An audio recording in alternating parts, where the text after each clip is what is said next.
Hi எல்லாருக்கும். திருப்பூர்லேருந்து விசாலி. என்னடா இந்த பொண்ணுன்னு என்னமோ கருப்பாக ஒன்று ஊற வைக்குதுன்னு நினைக்காதீங்க. கருப்பு கவுளி அரிசி அது. நைட்டே ஊற போட்டாதாங்க காலையில் வேகிறது. அதனால் பார்த்திங்கன்னா நைட்டே ஊற போட்டுடுறேன். பார்த்திங்கன்னா எங்கள் சொசைட்டியில் தான் பால் வாங்கிப்பேன். இங்கே திருப்பூரில் இந்த ஸ்பூன் ஹோல்டர், கத்தி ஹோல்டர் சூப்பராக இருந்ததுங்க. சிம்பிளாக தான் இருந்தது, ஆனால் செம்மையாக இருந்தது. அந்த பிளாக் கலர் ஸ்டிக்கர் ஒட்டி இருக்கிறதுக்கும் அந்த ஒயிட் கலர் வச்சுருக்கிறதுக்கும் செம்மையாக இருந்தது. அதனால தான் உங்களுக்கு வீடியோவில் காட்டினேன். பார்த்திங்கன்னா காய்கறி வாங்கிட்டு வந்துட்டு அதெல்லாம் கழுவி ஒரு சால் ஒன்று, காட்டன் சால் ஒன்று இருக்குங்க, அதை விரித்து விட்ருவேன். விரித்து விட்டு அது மேலே காயெல்லாம் கழுவி அது மேலே அப்படியே நான் வச்சுருவேன். வச்சுட்டு நைட்லாம் வச்சுருவேன். நைட்லாம் வச்சுட்டு காலையில் எடுத்து ஃப்ரிட்ஜில் ஸ்டோர் பண்ணிடுவேன் எல்லாத்தையும். அதே மாதிரி கருகாப்பில் கொத்தமல்லி மட்டும் அப்பயே கழுவி அப்பயே நல்லா உதறினோம்னா நமக்கு அந்த தண்ணி ஃபுல்லாக போயிடுது இல்லையா, அதை மட்டும் அப்படியே அப்போது நைட்டே எடுத்து வச்சுருவேன். இது பார்த்திங்கன்னா என்ன பண்ணுறேன், நைட்டு பார்த்திங்கன்னா எல்லாம் கழுவி வச்சுட்டு ப்ளவுஸ் கொஞ்சம் அர்ஜெண்ட் இருந்ததுங்க. சரி ப்ளவுஸை முடிச்சு விட்றலாம், ஊக்கு மட்டும் வைக்க வேண்டியது இருந்தது. சரி வச்சு பார்த்திங்கன்னா ஃபால்ஸ் வைக்க வேண்டியது இருந்தது. ஃபால்ஸ் வச்சு கொடுத்துர்லாம் அப்படின்னு சொல்லிட்டு ஃபால்ஸ் வச்சேன். ஃபால்ஸ் வைக்கிறதுல ஒரு சின்ன பிரச்சனையாகி மறுபடியும் எல்லாத்தையும் பிரித்து மறுபடியும் அடித்து கொடுத்தேன். ஃபால்ஸு அடித்து காலையில் வாங்கிட்டு போயிட்டாங்க. ஏதோ ஃபங்க்ஷன் போகணுன்னு சொல்லிட்டு அர்ஜென்ட்டுன்னு சொல்லி கொடுத்துருந்தாங்க. இன்னொன்று என்னென்னு பார்த்தீங்கன்னா, இந்த கருப்பு கவுளி அரிசி அப்படிங்கும்போது என்னடா இந்த பொண்ணு இந்த சாப்பாடு சாப்பிடுது அப்படின்னு நினைப்பீங்க இல்லையா. என்னன்னு பார்த்தீங்கன்னா, எனக்கு சுகர் இருக்குதுங்க. 600 போயிடுச்சு சுகரு. எதையுமே கண்டுக்காமல் எல்லாத்தையும் நல்லா சாப்பிட ஆரம்பிக்கிறது, டேப்லெட் எடுக்காமல் எல்லாத்தையும் எல்லாம் பண்ணுவோம். என்ன ஆயிடுச்சு, சுகர் 600 போயிடுச்சு.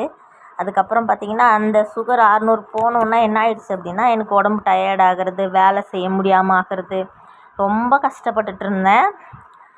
அது எல்லாமே அந்த சுகரால் தான். அப்போ தான் தெரிஞ்சுது எனக்கு, ஹாஸ்பிட்டல் போய் பார்க்கும்போது இப்படி தெரிஞ்சதுன்னு. அதுக்கப்புறம் பார்த்திங்கன்னா இப்போ எல்லாமே ஃபுட்டெல்லாம் மாற்றி எடுக்க ஆரம்பித்தோன்னே நல்லா இருக்குது. இப்போ ஓரளவுக்கு நல்லா எனர்ஜியாக இருக்குது. பார்த்திங்கன்னா காலையில் காயெல்லாம் எடுத்து வச்சிடலாம் அப்படின்னு சொல்லிட்டு காலையில் காய எடுத்து வச்சிட்ருக்கேன். ஏன்னு ஏன் அப்படி சொல்கிறேன், இந்த பொண்ணு இந்த அளவுக்கு இதாகிடுச்சு அப்படின்னு, கோயம்புத்தூர் பெரிய ஹாஸ்பிட்டல் போய் பார்த்தோம்னாவே நமக்கு நல்லா தெரிஞ்சிருங்க. என்ன நம்ம இந்த சுகர் அசால்ட்டாக நிறைய பேர் சுகரை அது என்ன பண்ணிடும் அப்படின்னு சொல்லிட்டு நிறைய பேர் இருக்கிறாங்க. உண்மையிலே சொல்கிறாங்க, அந்த மாதிரி மட்டும் இருக்காதீங்க. சுகர் சரியான ஸ்லோ பாய்சன் தான். ஏன்னு கேட்டிங்கன்னா, இப்போ கோயம்புத்தூர் ஒரு சின்ன கோயம்புத்தூர் போய் பார்த்தேங்க. பார்த்தாலே வெறுத்துட்டேன் நான். ஒரு சின்ன கொப்பளம் மாதிரி அவங்களுக்கு எந்த ஒரு புண்ணுமே வரல, ஒரே ஒரு சின்ன கொப்பளம் தான் வந்துச்சு. அவங்களுக்கு அப்படியே காலை எடுக்கிறாங்க அப்படின்னு பார்த்தீங்கன்னா, காலை எடுக்கணும்னு சொல்லிட்டாங்க. முட்டிக்கு மேலே வரைக்கும் காலை எடுத்து தான் ஆகணும் அப்படின்னு சொல்லிட்டாங்க. இல்லைன்னா ஒன்றும் பண்ண முடியாதுன்னு சொல்லிட்டாங்க. அவங்களுக்கு சின்னதாக கொப்பளம் வந்தது தாங்க. அப்போ எவ்வளோ பெரிய நோய் பாருங்கள் இந்த சுகரை பொறுத்த வரைக்கும். ஏன்னா நிறைய பேர் அசால்ட்டாக இருக்கிறதுனால தான். அதை கொஞ்சம் கவனித்து கரெக்டாக சாப்பாடு சாப்பிட்டு கரெக்டாக நம்ம டேப்லெட் எடுத்துட்டோம் அப்படின்னா உண்மையிலேயே உடம்பு நல்லா இருக்குங்க.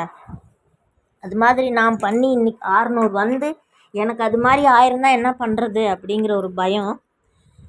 நான் இனிமேல் சுகருக்கு நான் என்ன சாப்பிட்றேன், என்ன சாப்பிட்டு சுகர் குறையுது. இப்போ இன்சுலினே போடுறேங்க, டேப்லெட்டும் எடுக்கிறேன். என்ன பண்ணால் நான் ஞாயிற்றுக்கிழமை அன்னைக்கு போய் நான் செக் பண்ணலான் இருக்கேன்.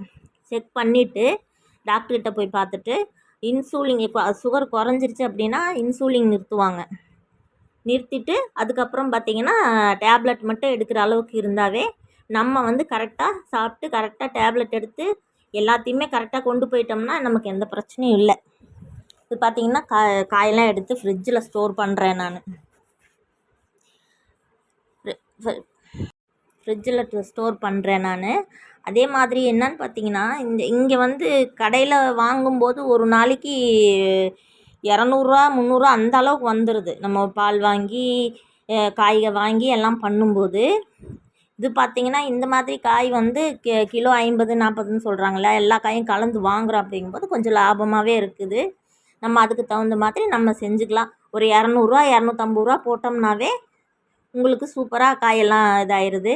பார்த்திங்கன்னா அந்த வேலையை முடிச்சுட்டு பாலை ஒரு டம்ளர் குடித்தேங்க. பால் ஒரு டம்ளரை குடிச்சிட்டு அதுக்கப்புறம் எழுந்திரிச்சு குளிச்சுட்டு கிளம்ப ஆரம்பிச்சிட்டேங்க. நான் கிளம்ப ஆரம்பித்து குளிச்சுட்டு வந்து கிளம்பியாச்சு.